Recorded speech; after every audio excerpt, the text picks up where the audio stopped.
ఒకప్పుడు ప్రస్తుతం ప్రతిపక్షంపై జనసేన ఎటువంటి ఆరోపణలు, విమర్శలు చేసిందో ఇప్పుడు అవే పరిస్థితులు రివర్స్ లో జనసేనను చుట్టుముట్టాయి. దీనంతటికీ జనసేన పార్టీలో కీలకంగా ఉన్న ఓ నాయకుడు కారణం. ఆయన ఎవరో కాదు, తిరుపతిలో జనసేనకు బలమైన వాయిస్ వినిపించిన కిరణ్ రాయల్ ఒక పెద్ద వివాదంలో చిక్కుకున్నాడు. అతని మీద ఒక మహిళ తీవ్ర ఆరోపణలు చేస్తూ మీడియా ముందుకు వచ్చి తనను అనేక రకాలుగా ఉపయోగించుకొని ₹1,00,00,000కు పైగా డబ్బులు కూడా తీసుకున్న కిరణ్ రాయల్ ఇప్పుడు వేరే మహిళతో సంబంధం పెట్టుకొని తనను పట్టించుకోవడం మానేశాడని ఆమె ఆరోపించటం, కిరణ్తో సన్నిహితంగా ఉన్న వీడియోలు, అతను తనను బూతులు తిట్టి బెదిరించిన ఆడియోలను మహిళ రిలీజ్ చేయటం, తెరవెనుక ఆయన చాలామంది మహిళలతో సంబంధాలు ఉన్నట్టు ప్రచారం నడుస్తోంది. దీంతో ఆయన గురించి తెలుసుకునేందుకు 2 తెలుగు రాష్ట్రాల ప్రజలు ఆసక్తి చూపిస్తున్నారు.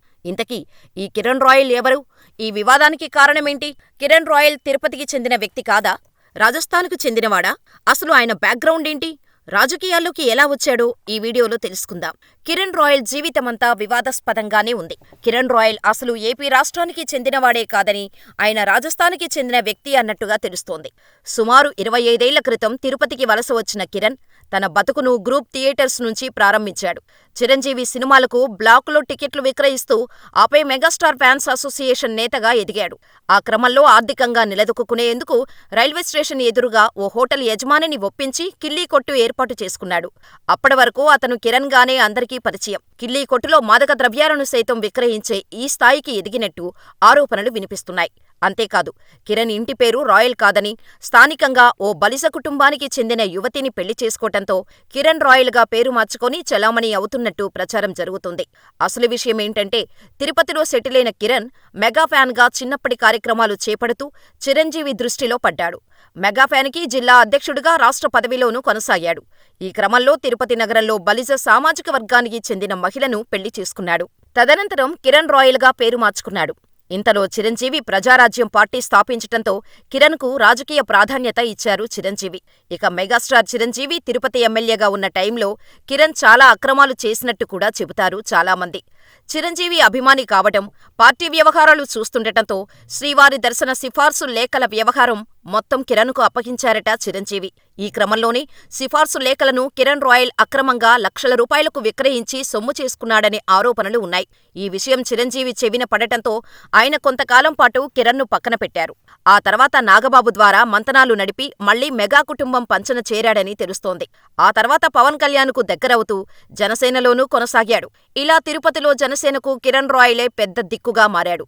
అయితే జనసేన పార్టీ తిరుపతి అభ్యర్థిగా ఆరణి శ్రీనివాసులు పేరును ఖరారు చేయటంతో కిరణ్ రాయల్ తీవ్రంగా వ్యతిరేకించారు. ముందు ఆరణితో సఖ్యతగా ఉన్నా తనకు లొంగలేదన్న అక్కసుతో తిరుపతి నగరమంతా గోబ్యాక్ ఆరణి అంటూ ఫ్లెక్సీలు ఏర్పాటు చేయించాడు.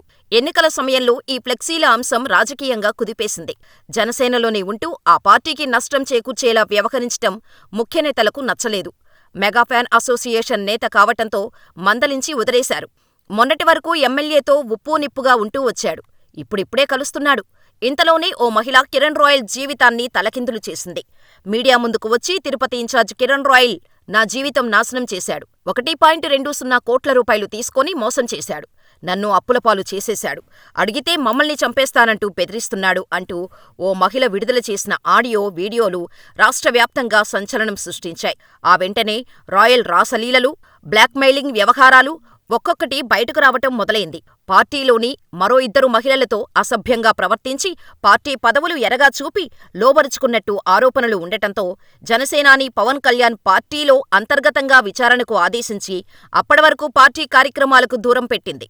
అయితే కిరణ్ తనకున్న మాటకారితనం, హావభావాలతో మహిళలను ఆకట్టుకునేవాడని, తనకు పెళ్లై 2 పిల్లలు ఉన్నా ఇతర మహిళలను వలలో వేసుకోవటం పరిపాటిగా మార్చుకున్నాడని, అందులో భాగంగా తన పక్కింట్లో ఉన్న లక్ష్మీరెడ్డి కుటుంబంతో చనువు పెంచుకొని మాయమాటలు చెప్పి ఆమెను బుట్టలో వేసుకున్నాడు. చివరికి ఆ కుటుంబం విడిపోవటానికి కారకుడయ్యాడనే.